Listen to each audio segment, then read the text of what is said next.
안녕하세요. 고준혜 씨의 TV입니다. 구독과 좋아요 부탁드립니다. 조선 중기 무렵 충청도 내포지방에 주적주적 내리는 비를 맞으며 잘 차려입은 선비가 찌뿌둥한 얼굴로 길을 천천히 걷고 있었다. 비록 감나가 보이는 비단으로 만들어진 의복을 입었으나 박선비의 부리부리한 외모는 비단의 고운 빛깔을 따라가지는 못했다. 조상대대로 이어져 온 풍족한 가산이 해를 거듭할수록 부풀어지니 박선비 집안은 이제는 이름만 대면 알만한 부유한 양반가로 명성을 떨쳤다. 인물도 변변치 못하고 학문적 소양도 얕은 박선비였지만 몇 해 전 뛰어난 재력 덕분에 문벌 있는 집안의 금지옥엽 막내딸을 아내로 맞이하였다. 박선비는 내심 혼이 나면 백옥 같은 피부에 가늘고 긴 눈매, 붉은 입술에 아름다운 아내와 알콩달콩 신혼을 이어나갈 부푼 꿈을 꾸었지만 막상 아내를 맞이하고 보니 그러한 일은 꿈속에서나 가능하다고 여겼다. 그래도 고운 구석이라도 있겠지 하는 마음으로 아내를 찬찬히 살펴봐도 돌덩이 같은 외모에 마음이 설레이는 곳이 없었다. 아내는 혼이 난 지 열흘이 지나니 그나마 조신했던 행실은 간되었고 자신의 본 모습을 드러내기 시작했다. 문벌이는 진정의 새를 배경 삼은 건지 아니면 원래 성정이 그러했던 건지 알 수 없으나 아내는 남편 보기를 제 동무보다 못하게 대하고 시부모 역시 어려워하는 법이 없었다.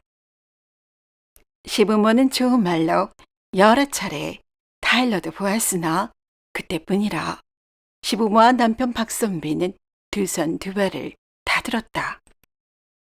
하지만 시부모는 외동아들인 박선비가 후사를 이었으면 하는 바람이 간절했으나 박선비는 성미 고약하고 못생긴 아내가 마음에 차지 않아 아내를 마주 대하는 것조차 불편하고 싫은지라 후사 보기는 하늘의 별따기만큼 어려웠다.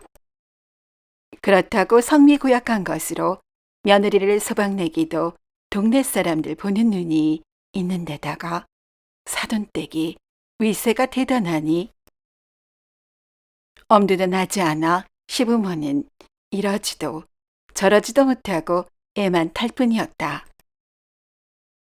박선비는 자태가 고운 접실이라도 얻어 마음의 이안을 삼아볼까 하는 생각도 해봤지만 성정이 불같은 아내가 이를 눈뜨고 봐줄 리 없으니 앞날이 캄캄했다. 박선비는 혼자 있을 때면 늘 자신의 아내복 없음을 한탄했다. 나는 왜 이리 아내복도 없는 것인가? 생김은 그렇다 하더라도 성정이라도 좋았으면 마음이라도 편했을 것을. 정말 답답하구나. 가정이 편안해야 과거 공부도 하여 집안을 빛낼 생각이라도 하겠는데 박선비는 머리 위로 얽히고 설킨 커다란 그물이 짓누르고 있는 듯하여 옴짝달싹을 할 수 없었다. 그러던 어느 날 저녁 때가 되어 박선비가 오랜만에 겸상을 하려고 아내가 있는 안채에 들렀다. 늘 그러하듯이 뾰루퉁하고 냉기 어린 얼굴로 남편을 맞이하며 오랜만에 찾아온 남편이 못마땅한 듯 아내는 거친 언사를 쉴 틈 없이 내쏟았다. 아니, 서방이라는 사람이 얼굴 보기가 1년에 한두 번이니 이게 말이 돼요? 내가 혼인한 지 5해가 지났건만 서방 얼굴 보는 것이 10손가락으로 꼽겠소. 오늘은 무슨 생각으로 저녁을 하러 오신 게요? 사람도 시간이 흐르면 변한다더니 개가천선이라도 하셨소? 아니면 첩실이라도 얻을 요량으로 오신 게요? 이에 박선비는 몇 숟갈 뜨지 못하고 쫓기듯이 방을 나왔다. 집 밖으로 나오니 가랑가랑한 아내의 음성이 허공으로 사라지는 듯 마음이 한결 가벼워졌다. 홀가분한 마음에 걷다 보니 흐릿한 하늘에서 한두 방울 빗방울이 흩뿌린다. 마음이 조금 바빠진 박선비는 걸음을 재촉하여 저 멀리 눈에 익은 허름한 기와집 앞에 멈춰서 주인을 불렀다. 이에 낡아 보였지만 정갈한 차림새를 한 사내가 나와 박선비를 반갑게 맞아 사랑채로 데리고 간다. 이 집의 주인은 조씨성의 선비로 박선비와는 한 서당에서 동문수학한 사이였다. 가세는 여유가 없었으나 학문이 깊고 지혜로워 주변에 많은 사람들이 어려운 일이 생기면 그를 찾아와 조언을 구하는 사려 깊은 선비로 유명했다. 조선비는 서당 시절에 장문을 어려워하는 박선비의 글을 도와주기도 하고 급전이 필요할 때는 박선비에게 도움을 받는 사이이기도 했다. 자연히 조선비는 박선비의 집안 사정에 대해서도 또 늘 괴로워하며 토로하는 그의 아내의 계획함에 관해서도 익히 알고 있었다. 이리 저녁이 지나서 남의 집 뒷문을 두드리는 박선비의 마음이 어떠하리라는 것이 짐작되어 그를 맞이했던 것이다.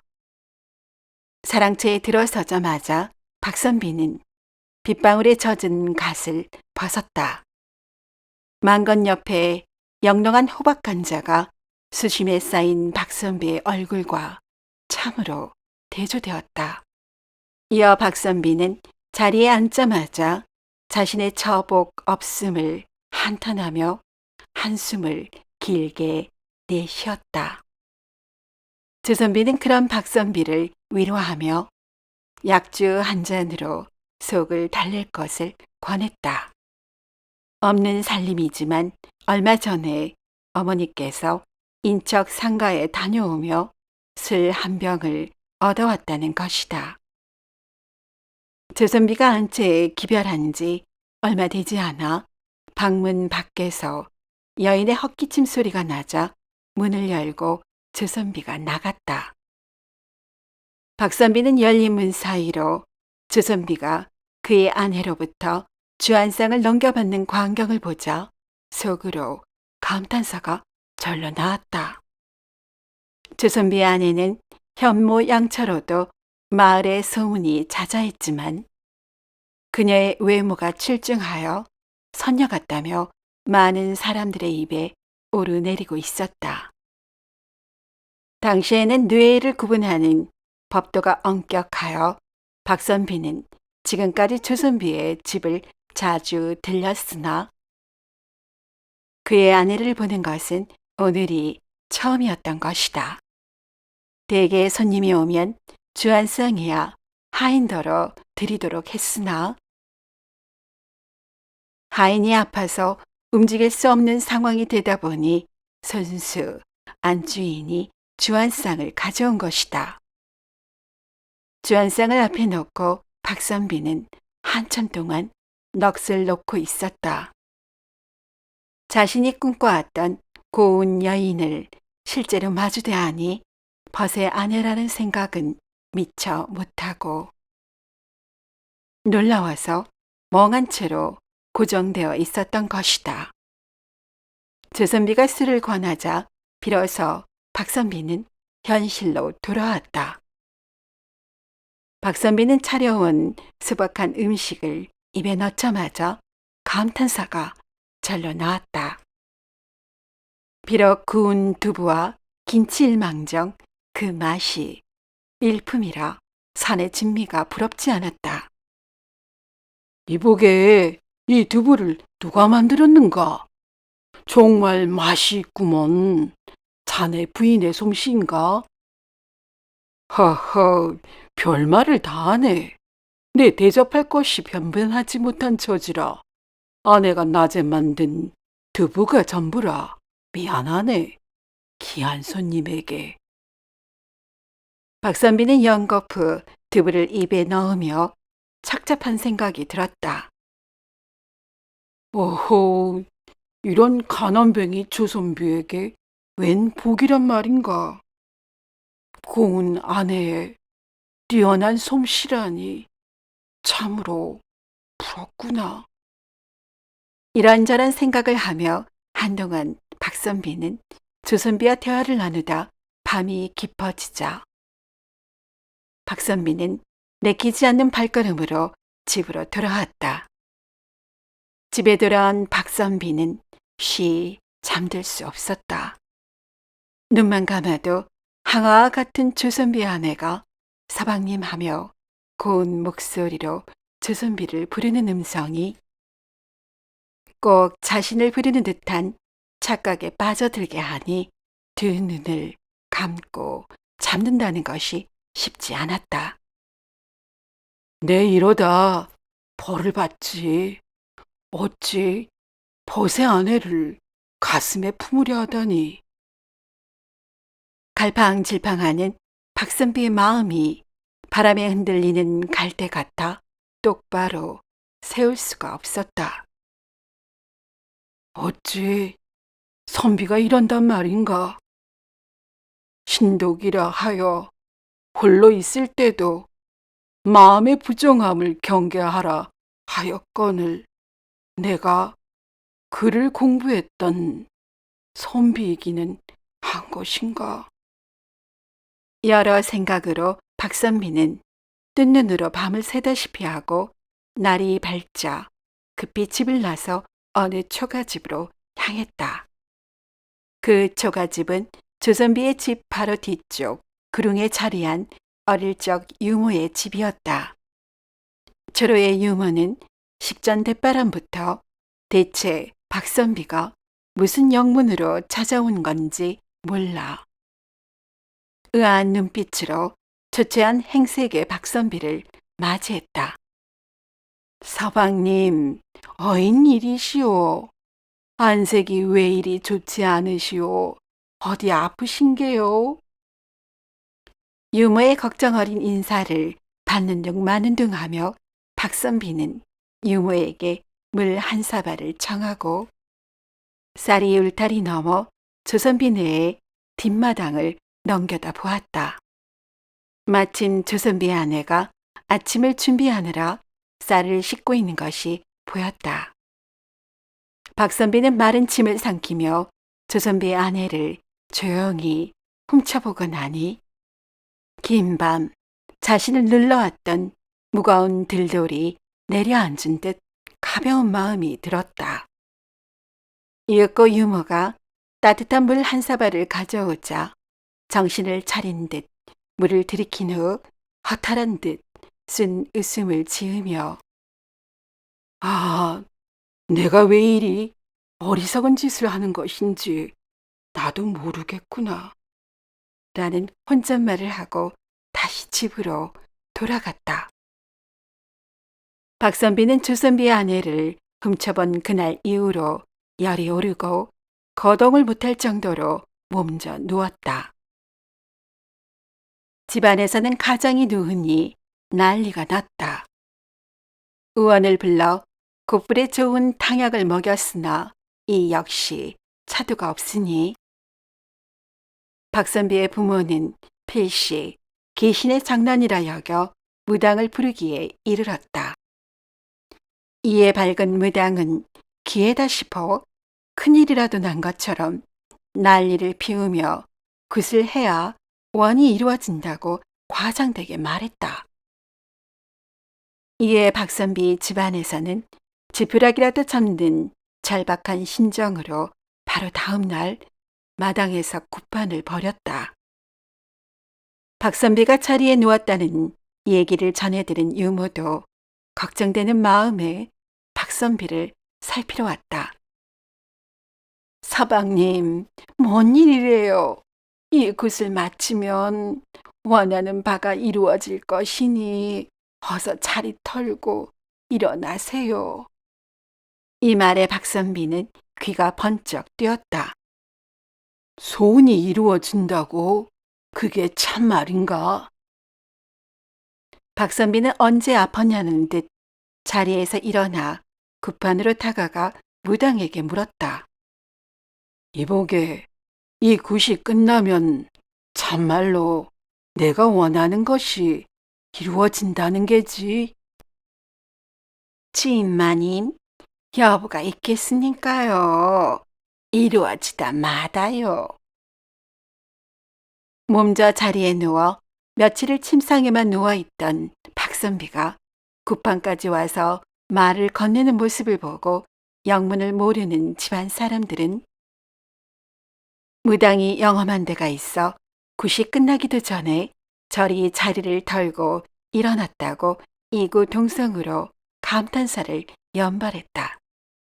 그날 밤 박선비는 낮에 무당이 영원히 이루어진다고 한 말을 당장 확인하고 싶어졌다. 남들의 이목이 염려되어 대낮에 무당집을 가기는 어려우니 밤에 찾아가야겠다고 마음을 먹었는데 내 아는 법도가 엄연한지라 유모를 찾아가 함께 무당집으로 갔다.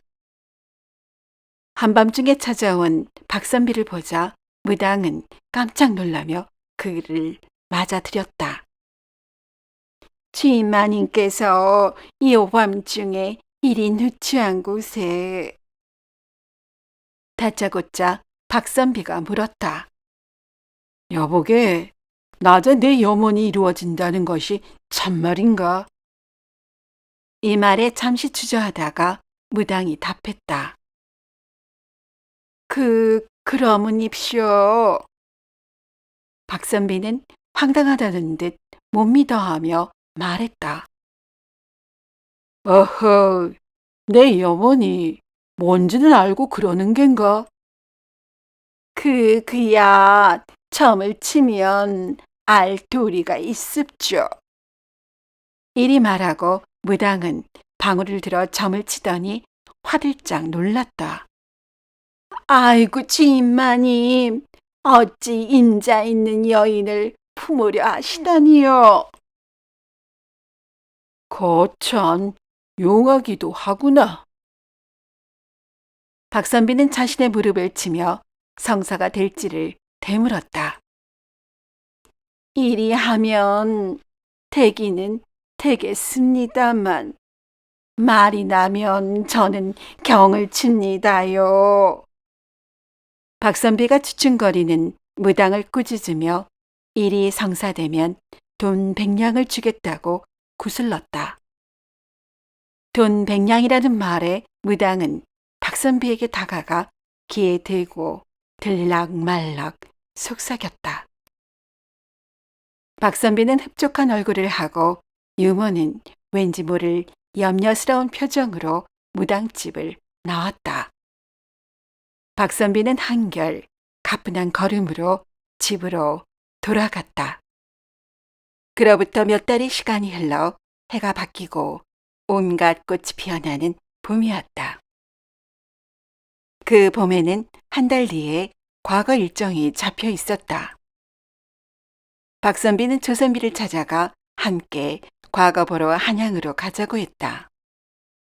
어허, 여보게, 원행을 하여 한양에 체류하려면 노자가 적지 않이 들 터인데 내 형편이 지금은 감당이 안 되니 자네 혼자 다녀오게나. 이보게, 자네와 같이 학문이 높은 선비가 노자 걱정에 과거를 미룬다는 것이 말이 되는가? 내가 노자와 노복을 감당하겠으니 나와 함께 길을 떠나세나. 이 말에 조선비는 염치는 없으나 기쁜 마음에 승낙하였다. 약조한 며칠 뒤에 과거길을 떠나고자 박선비를 찾아갔다. 그런데 힘없는 얼굴로 박선비가 말했다. 여보게, 이번 길은 자네 혼자 먼저 떠나야겠네. 내 사정 봐서 뒤따라 가겠네. 아니, 그게 뭔 소린가? 떠날 채비가 다 되었는데 어쩐 일인가? 아, 글쎄, 내 내자가 광난이 일어나 자리에 누웠지 뭔가. 필시 그냥 내 몰라라 하고 떠났다가는 뒤이을 폐악질을 어찌 감당하겠는가. 개의치 말고 자네가 먼저 떠나면 난 수일 내로 뒤따라 감세. 혹여 내가 못 가더라도 과거는 치르게나. 난감한 상황에 조선비는 낭패한 기색이 역력했으나 어려운 살림에 과거를 보러 가는 것이 쉬운 일은 아닌데 이런 기회를 놓치는 것이 아쉽다는 생각과 또 뒤따라온다는 친구의 말만 믿고 조선비는 먼저 길을 나섰다. 그날 밤 조선비의 아내는 뒷마당에 정화수를 떠놓고 치성을 올리기 시작했다. 마침 유모집에 들른 무당이 이 모습을 보고 조선비의 아내에게 아는 체를 했다. 뜻밖의 무당을 보자 조선비의 아내는 잘됐다는 생각에 선뜻 무당을 방으로 들여 쌀 한 그릇을 떠다 무당에게 내밀며 점사를 청했다.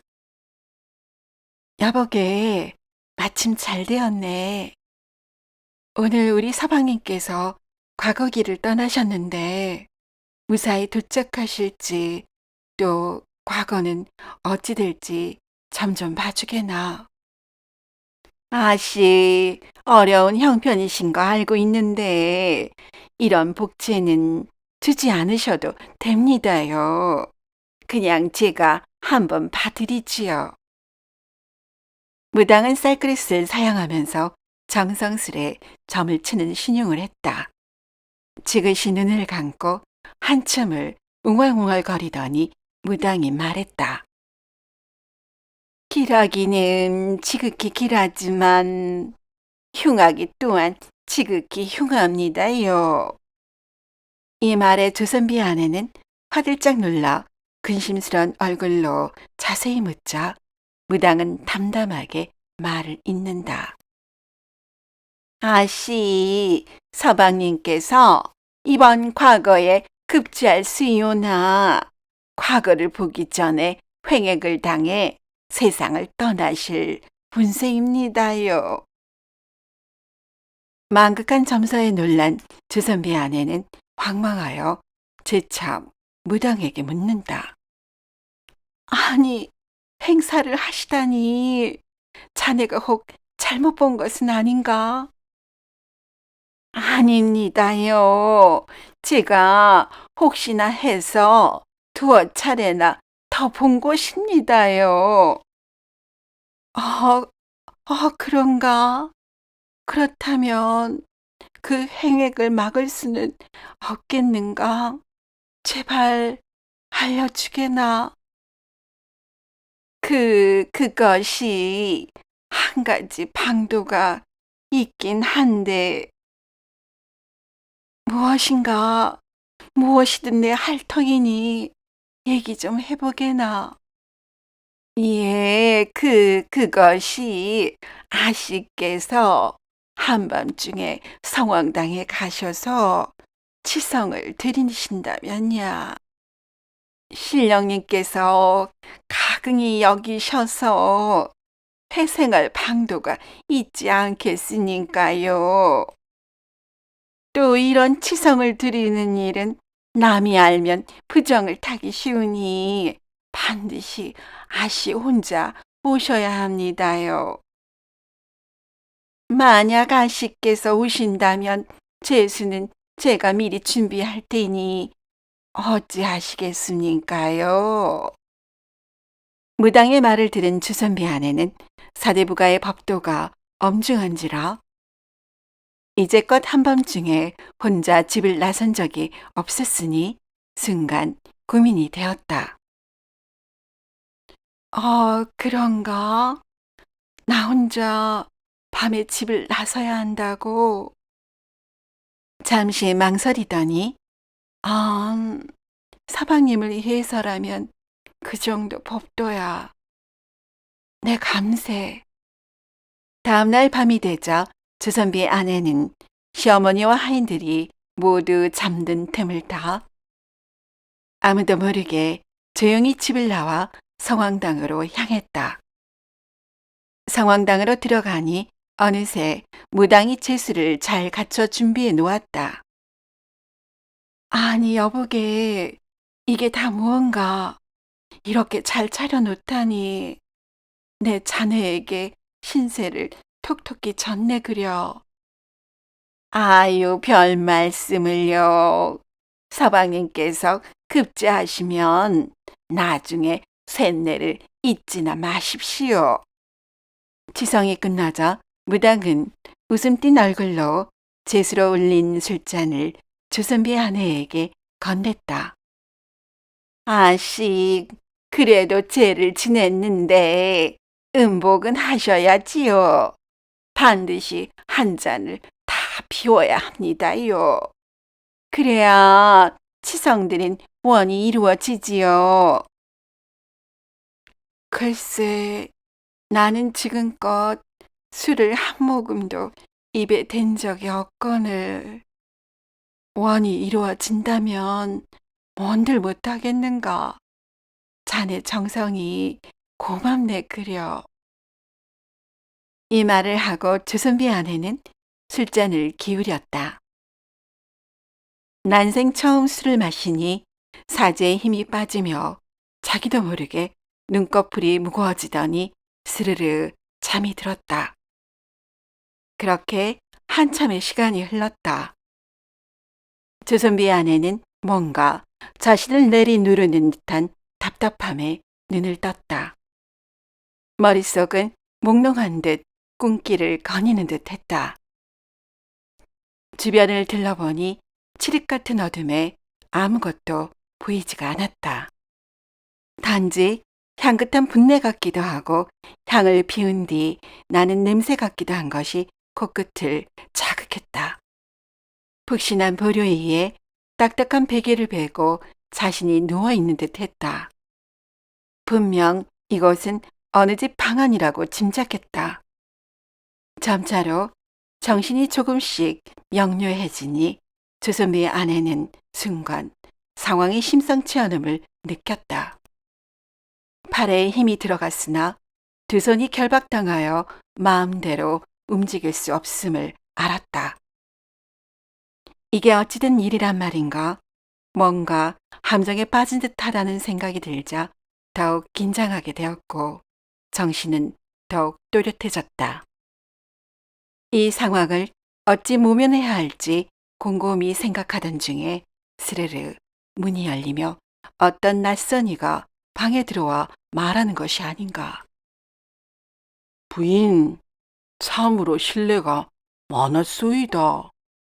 부인은 잘 모르겠지만 내 그동안 부인을 오매불망 사모해왔소이다. 남의 이목을 생각해 내 말을 순순히 따라주기를 바라오. 주선비의 아내는 순간 자신이 부쌈을 당했음을 깨닫고 말했다. 니신지는 모르어나 저를 그리 마음에 두셨다면 말씀을 하시지. 굳이 이리 결박할 필요가 뭐에 있답니까? 어서 저를 풀어주시지요. 이 말에 괴한은 기쁜 마음에 선뜻 부인의 결박을 풀어준 후에 부인 곁으로 다가갔다. 이에 부인은 괴한을 밀치고 옆에 있던 목침으로 내리쳤다. 그와 동시에 부인의 손 안에 괴한의 머리채에서 뭔가가 뜯겨졌다. 부인은 그것을 손에 꼭 쥐었다. 괴한은 속절없이 그 자리에서 혼절했다. 주선비의 부인은 손에 무언가를 움켜쥔 채 전력을 다해 급히 방을 뛰쳐나와 밖으로 내달렸다. 밖은 한밤중이라 주변이 불분명해 보였으나 눈에 익은 것이 그 집은 분명 무당의 집이었다. 주선비 아내는 무당에게 속은 것이 분하였으며 위태로운 순간을 용케 벗어났으나 두려운 마음이 들었다.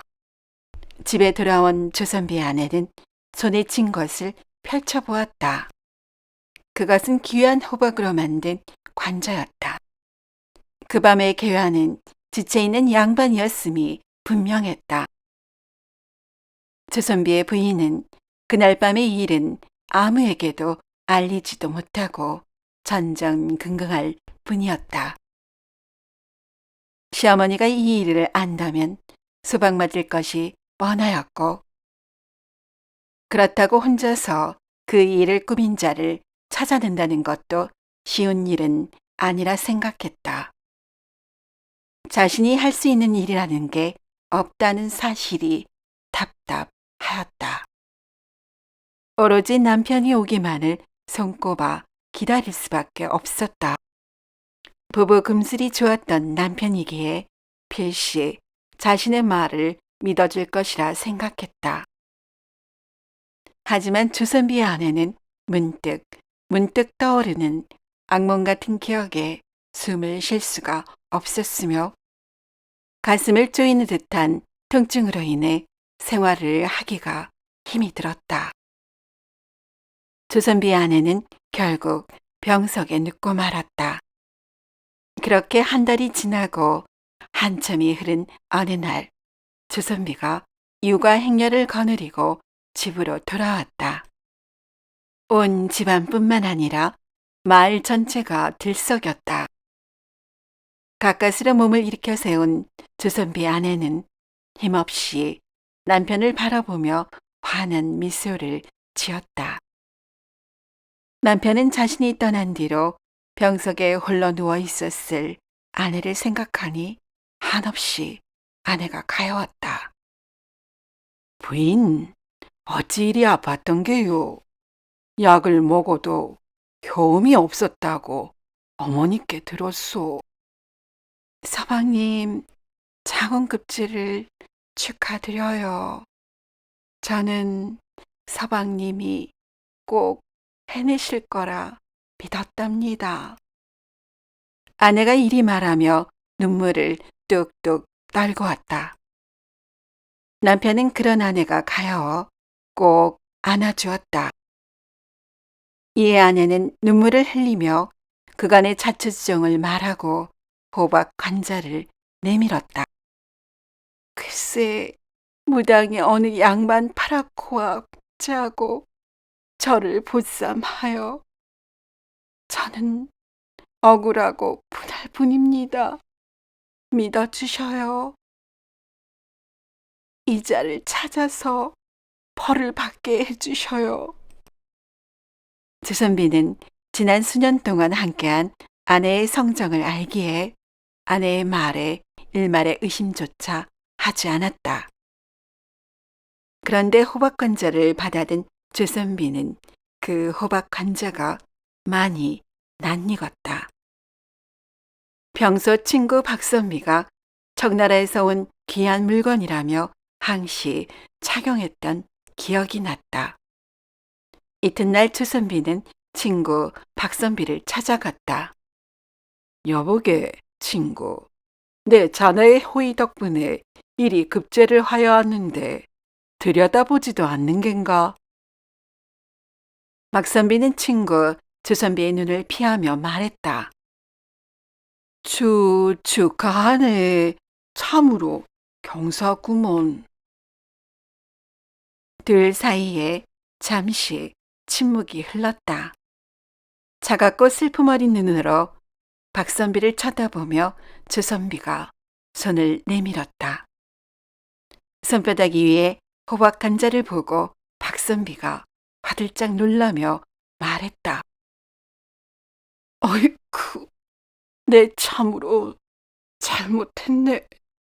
금수 같은 짓을 하다니. 용서해 주게나. 이에 조선비는 지그시 눈을 감고 생각하더니 차분히 말했다. 내 그간의 정리를 봐서 내 손으로 발고를 하지는 않겠네. 자네가 공모한 무당과 함께 관아에 스스로 가서 죄를 청하게나. 방을 나간 친구의 뒷모습을 바라보며 박선비는 고개를 숙인 채 눈물을 글썽였다. 며칠 후 박선비와 무당은 관아에 가 양반가의 여인을 속여 보쌈한 사실을 이실직고하고 죄를 청했다. 한편 조선비는 친구 박선비의 죄를 감해줄 것을 청했으며 박선비는 곤장을 맞고 유배형에 처해졌다. 얼마 후 박선비의 집안은 조용히 모든 가산을 정리하여 마을을 떠났다. 이후로 조선비는 출사하여 집안을 일으켰으며 현숙한 아내와 함께 행복하게 오래도록 잘 살았다고 전해진다. 오늘도 이야기를 시청해주신 여러분께 감사드립니다. 재미있는 이야기로 곧 찾아뵙겠습니다.